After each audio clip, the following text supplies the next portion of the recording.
Shalom, Shavua Tov. I'm Rolene Marks. This is the Israel Brief, brought to you by Lay of the Land, where we take a look at those top stories making headlines in Israel. We do this every Monday to Thursday, and please stay tuned to find out more details where you can find us online. But let's take a look at those top stories. On Thursday, when we last left off, it was Yom HaAtzmaut, Independence Day, a day of great celebration here in Israel, and we really got into the spirit.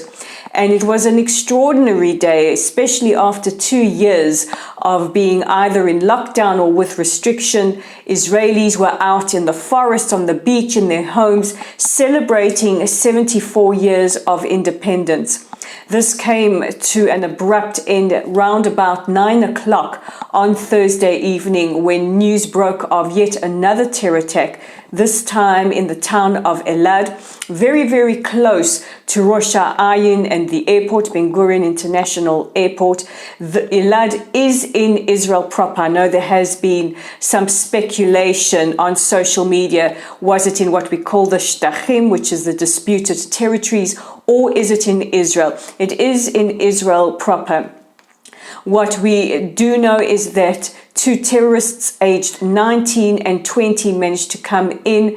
They were driven by one of the victims who unwittingly drove them into Elad, where he was hacked to death. They then sought out 2 other victims, managing to hack to death with an axe 2 other fathers. What is absolutely heartbreaking is that one of the fathers, 6-year-old little boy, witnessed this and ran to get help.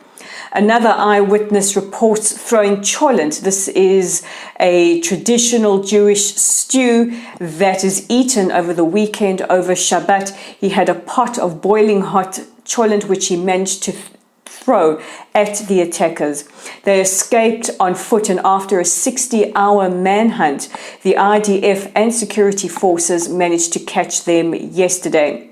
The story of how the IDF have managed to track them down is quite exceptional and is featured in the Jerusalem Post. So if you can, if you have a few minutes to spare, give that a read. It's really, really interesting to understand how the army tracks down terrorists, especially when it's like looking for a needle in a haystack.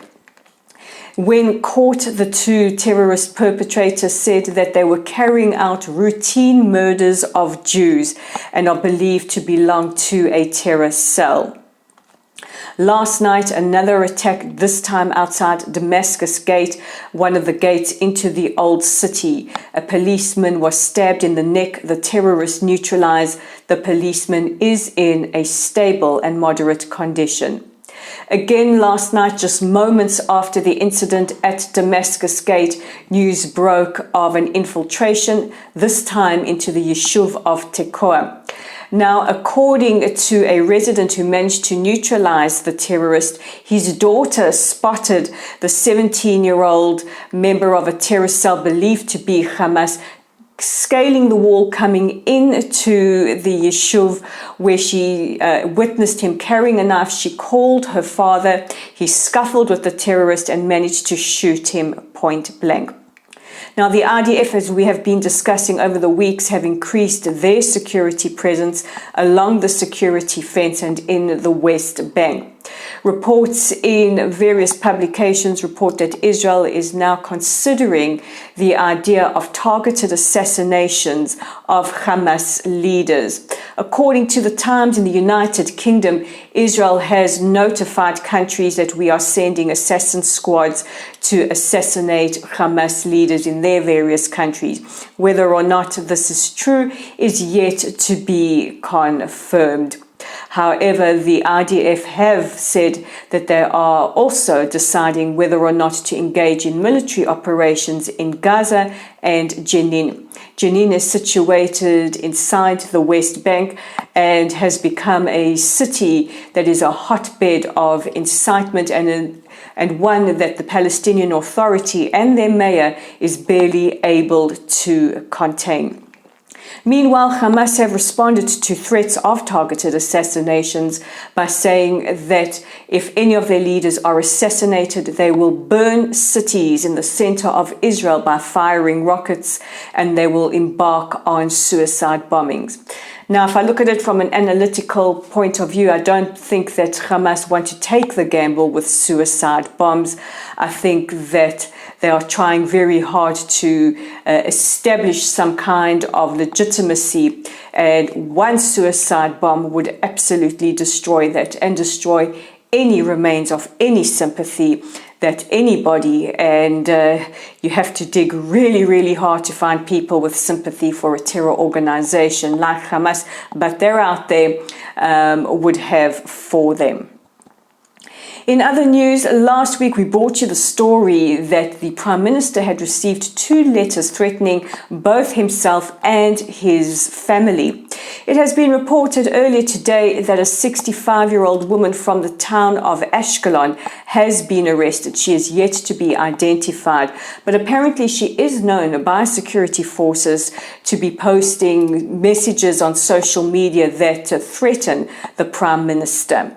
She is under investigation in a joint operation by the police's Lahav 443 crime unit and the Shin Bet. And it's not all doom and gloom. Earlier today, Foreign Minister Yair Lapid hosted both the Foreign Minister and the Deputy Prime Minister from Kosovo. Kosovo is one of the countries that recently normalized ties with Israel and a year ago opened their embassy in Jerusalem. So this is the first high-level visit by Kosovari government officials. And what is interesting is that Kosovo is a Muslim majority country and joins countries like the United Arab Emirates, Bahrain, Morocco in normalizing ties and recognizing Israel. Lapid and his counterpart and the Deputy Prime Minister signed various agreements with regards to culture, education and technology, and spoke about how they seek to improve bilateral ties between our two countries.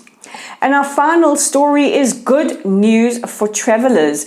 Come next week, May the 20th, all PCR tests that have been required by any arrivals at Ben Gurion International Airport will now be scrapped. And this is due to the decreasing morbidity rates of COVID-19 in Israel. Great news indeed. And that brings us to the end of today's top stories.